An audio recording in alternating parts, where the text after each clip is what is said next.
आइए आज हम पढ़ते हैं क्लास 12 साइकोलॉजी लेसन 1 मनोवैज्ञानिक गुणों में विभिन्नताएं। इसके अंतर्गत टॉपिक है संस्कृति तथा बुद्धि।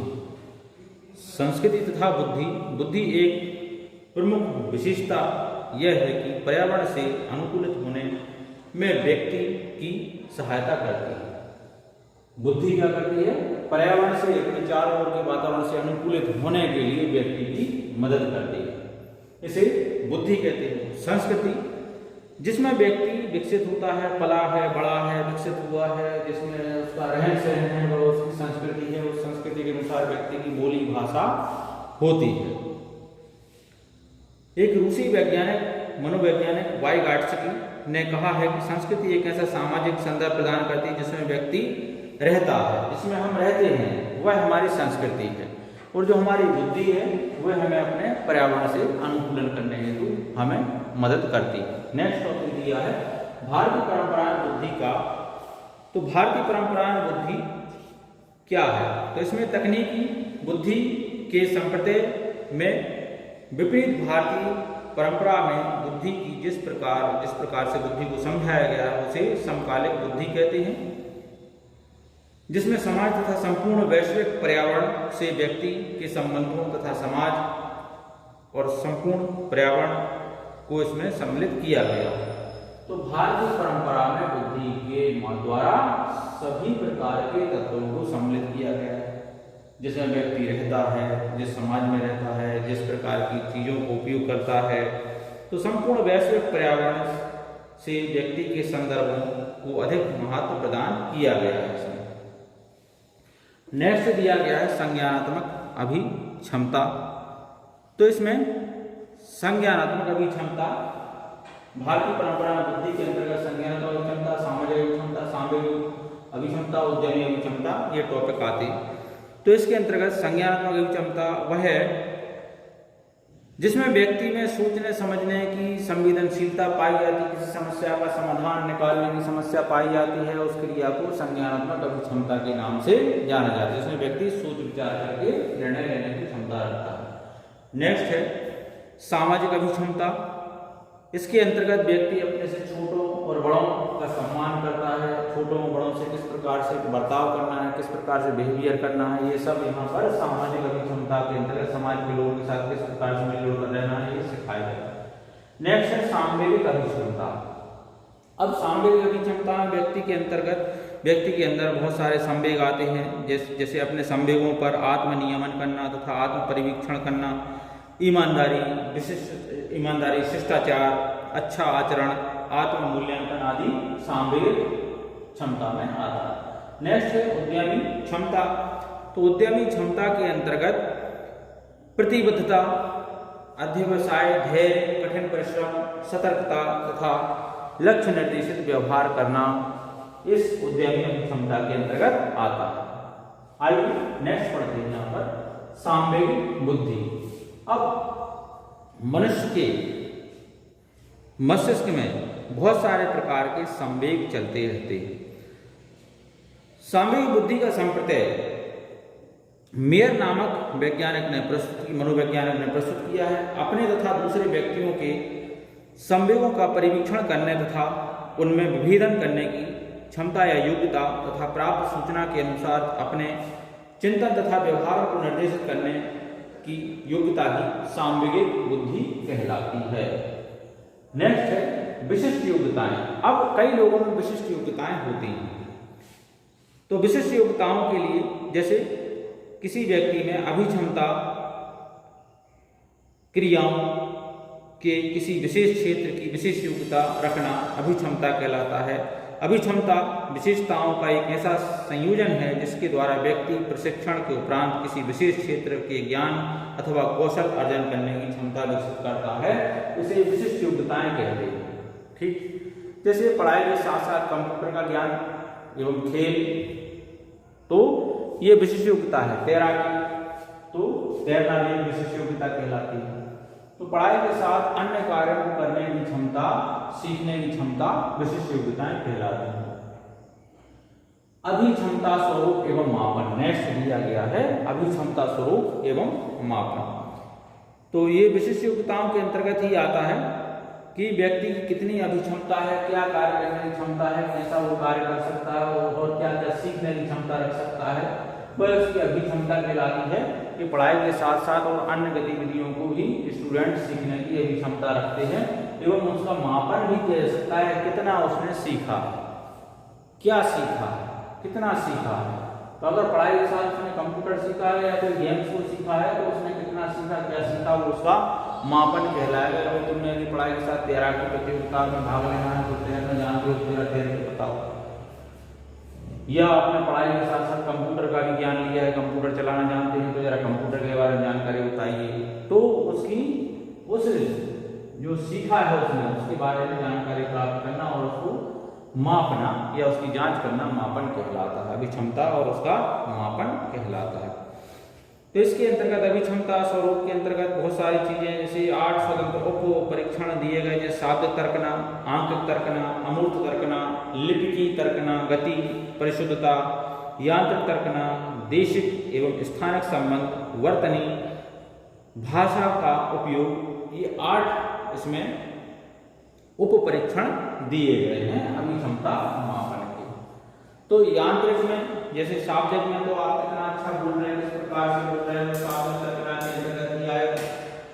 और देशिक के अंतर्गत कि आपने क्या सीखा हुआ है, ठीक, तो कितना सीखा हुआ है, क्या सीखा हुआ है।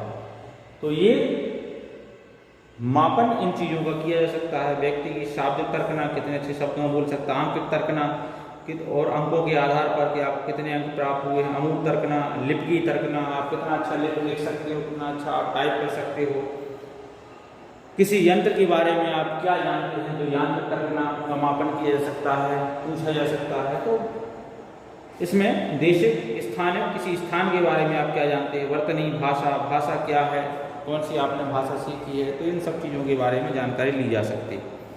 नेक्स्ट है सृजनात्मकता। सृजनात्मकता का अर्थ होता है अभी तक जो भी आपने सीखा है उसमें सीखने में आपने क्या विशेष रूप से सीखा है, कि किस चीज में आपने विशेषता प्रकट की है, तो अभिक्षमता कहलाता है सृजनात्मकता। व्यक्तित्व जैसे मनोवैज्ञानिक गुणों में व्यक्तिगत विभिन्नताएं पाई जाती हैं। तो सीखने को संसार भर में बहुत सारी चीजें पड़ी हुई हैं जिसमें व्यक्ति का जो रुझान या रुचि होती है वो उसको सीखने की क्षमता रख सकता है, कोई विशेष कार्य करने की क्षमता रख सकता है, तो वो उसकी सृजनात्मकता कहलाती है। ठीक, किसी चीज का निर्माण करना, किसी चीज के बनाने के बारे में प्लानिंग करना, तो नई चीजों के निर्माण में विकास करने के लिए जो कुछ भी उसके मन में प्लानिंग होती है वह उसकी सृजनात्मकता होती है। तो लकड़ी की कई चीजें बनाना, धातु की कई औजार उपकरण बनाना, खिलौने बनाना, मशीनों का निर्माण करना, तो ये सृजनात्मकता। सृजनात्मकता के अंतर्गत जैसे कि किसी बीमारी के बारे में वैज्ञानिक खोज करते हैं, कोई नया कानून बनाना, कोई कविता लिखना। जैसे अभी कोविड फैला हुआ था तो कोविड के बारे में पूरे विश्व में रिसर्च चल रहे थे कि कोविड को ठीक करने के लिए कौन सी दवा कारगर होगी। तो कोविड को ठीक करने के लिए बहुत सारे कोरोना से संबंधित जो वैक्सीन है वो बनाए गए हैं, वो वैक्सीन कोविडशील्ड आदि इस प्रकार से बनाए गए। तो इनका बनना वैज्ञानिक खोज रिसर्च एक प्रकार से प्रयोगशाला में प्रयोग करके इनको बनाया गया, तो वो कोई नई दवा बनाना सृजनात्मकता का कार्य कहलाता है, कोई नया कानून बनाना सृजनात्मकता का कहलाता है। चित्र बनाना, कविता लिखने, किसी चीज को खोजने, आविष्कार करने, किसी बीमारी की रोकथाम करने, ये सारी क्रियाएं सृजनात्मकता के अंतर्गत ही आती है। नेक्स्ट है बुद्धि का त्रिचापी सिद्धांत। इसके अंतर्गत बुद्धि के त्रिचापी सिद्धांत के अंतर्गत हम अब पढ़ते हैं यहाँ पर आगे। तो त्रिचापी सिद्धांत में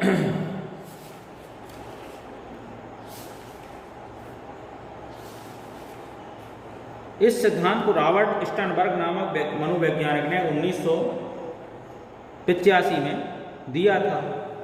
तो रॉबर्ट स्टर्नबर्ग के अनुसार बुद्धि वह योग्यता है जिसमें व्यक्ति अपने पर्यावरण के प्रति अनुकूलित होता है।